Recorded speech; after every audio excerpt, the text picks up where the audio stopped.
दोस्तों, आप सबका स्वागत है हमारे एंटूनेट चैनल में। जैसा कि हमने प्रागैतिहासिक काल के बारे में पहले भी पढ़ लिया है, आइए उसके आगे के बारे में पढ़ते हैं। जिन लोगों ने पहले वाला वीडियो नहीं देखा है, पहले जाके वो वीडियो देखिए। मैं लिंक में उसका डिस्क्रिप्शन में उसका लिंक डाल दूंगी। तो ये सेकंड पार्ट है आपका प्रागैतिहासिक शैल चित्रों के बारे में। तो हम भीमबेटका की शैल कला को शैली, तकनीकी और आधार के अनुसार कई श्रेणियों में बांटा गया। रेखा चित्रों तथा चित्रकारियों को 7 कला विधियों में वर्गीकृत किया जा सकता है। पहला काल है उत्तर पूर्व पाषाण युग, दूसरा मध्य पाषाण युग और तीसरा ताम्र पाषाण युग। इन 3 कलाविधियों के बाद एक 4 ऐतिहासिक कलाविधियां आती हैं, लेकिन यहाँ हम पहले 3 कालों का ही विवेचन करेंगे। उत्तर पूर्व पाषाण युग, अपर पैलियोलिथिक पीरियड। ठीक है।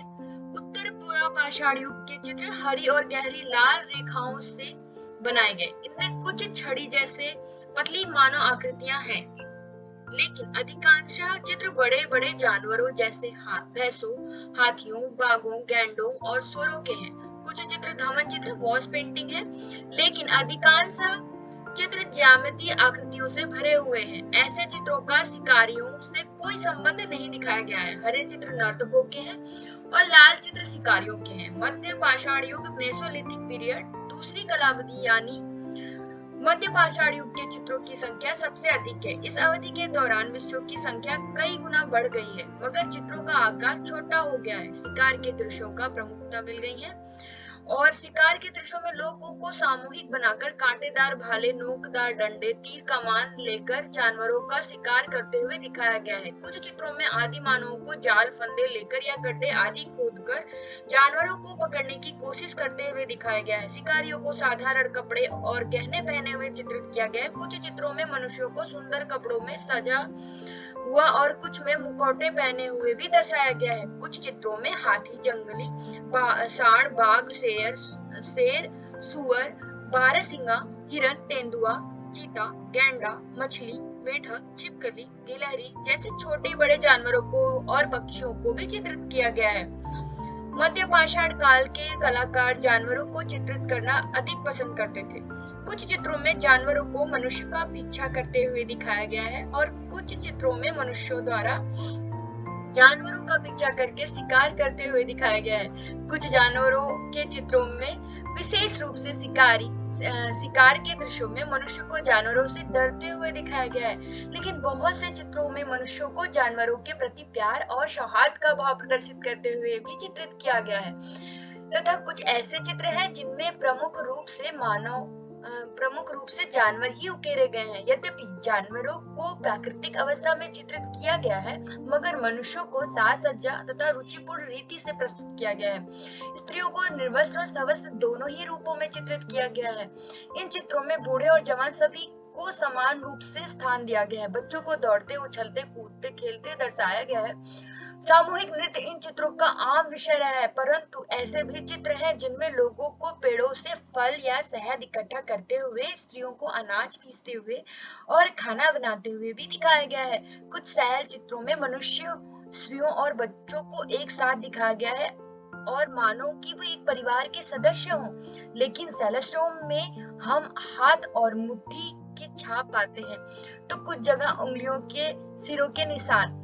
भीमबेटका के कलाकार अनेक रंगों का प्रयोग करते हैं, जिसमें काला, पीला, बैंगनी, भूरा, हरा और सफेद रंगों की विभिन्न रंगतें शामिल थी, लेकिन सफेद और लाल रंग उनके अधिक पसंदीदा रंग थे। रंग और रंजक द्रव्य विभिन्न चट्टानों तथा खनिजों को कूट पीस कर तैयार किए जाते थे। लाल रंग हिरमच, जिसे गेरू भी कहा जाता है, से बनाया जाता था। हरा रंग जो है कैल्सेडोनी नामक पत्थर की हरी किस्म से तैयार किया जाता था।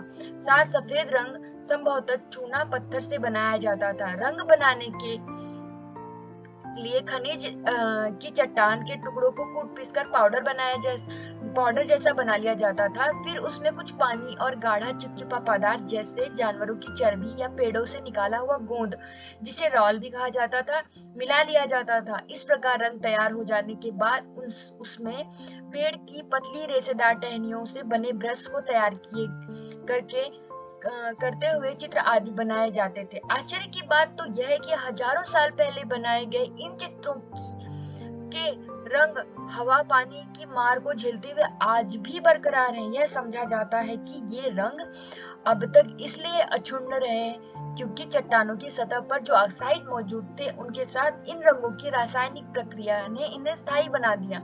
यहाँ कलाकारों ने अपने चित्रों इन सैलसरों की सतहों और दीवारों की भीतरी छतों पर बनाए। कुछ चित्र ऐसी गुफाओं या सैलसरों में मिले हैं जहाँ लोग रहते थे, लेकिन कुछ चित्र ऐसी जगहों भी मिले हैं जहाँ शायद ही लोग कभी रहे होंगे। संभवतः इन स्थानों का कोई धार्मिक महत्व रहा होगा। सैलसरों में पाए गए कुछ अत्यंत सुंदर चित्र बहुत ऊंचे स्थान पर या सैलसर की छत पर बने हुए हैं। प्रश्न उठता है कि आदिकालीन मानव ने चट्टानों के ऐसे असुविधाजनक स्थानों पर ये चित्र क्यों बनाए। शायद ये चित्र बहुत दूर से लोगों के ध्यान को आकर्षित करने के लिए ऊंचाई पर बनाए गए थे। ये चित्र हालांकि बहुत पुराने जमाने के हैं, पर इनमें चित्रात्मक गुणों और विशेषताओं की कोई कमी नहीं है। कार्य करने के प्रतिकूल परिस्थितियों, औजारों तथा सामग्रियों आदि की कमी होते हुए भी इन चित्रों में तत्कालीन पर्यावरण के सामान्य दृश्य आकर्षक रूप में प्रस्तुत किए गए हैं। इसमें ऐसा प्रतीत होता है कि समय के साथ समय के लोग बहुत साहसी थे और अपने जीवन का आनंद ले रहे थे। पशुओं को वास्तविकता से अधिक तगड़ा और रौबदार दिखाया गया है। यह भी प्रतीत होता है कि आदिकालीन कलाकारों में कहानी कहने और सुनने की गहरी रुचि थी। इन चित्रों में बड़े ही नाटकीय रूप से मनुष्यों और जानवरों को स्वयं को जीवित रखने के लिए संघर्षरत दिखाया गया है। एक दृश्य में यहाँ पर आप देख सकते हैं कुछ लोगों को आगे बढ़ते जंगली सांड का शिकार करते हुए दिखाया गया है। इस प्रक्रिया के दौरान कुछ लोग घायल होकर इधर उधर पड़े हैं और एक अन्य दृश्य में जानवर को मौत की पीड़ा से तड़पते हुए और शिकारियों को खुशी से उनके चारों ओर नाचते हुए दिखाया गया है। ऐसे चित्रों में यह प्रकट होता है कि मनुष्यों को जानवरों पर अधिकार रखने का भाव पैदा हो गया था। जहां अकेले जानवरों के चित्र भी बनाए गए हैं, इसमें आदिकालीन कलाकार की उत्कृष्टता चित्रकला स्पष्ट दृष्टिगोचर होती है। ऐसे चित्र में रंग, सामंजस्य और समानुपात दोनों का यथार्थ एवं संतुलित मिश्रण दिखाई देता है। एक दिलचस्प बात यह है कि शैल कला के अनेक कलाकारों का अक्सर नए चित्र पुराने चित्रों को बनाए गए हैं के ऊपर बनाए गए हैं। भीमबेटका में कुछ स्थानों पर 20 परतें तक हैं जो एक दूसरे के ऊपर बनाई गई हैं। यहाँ प्रश्न यह उठता है कि कलाकार एक ही स्थान पर बार बार चित्र क्यों बनाते थे।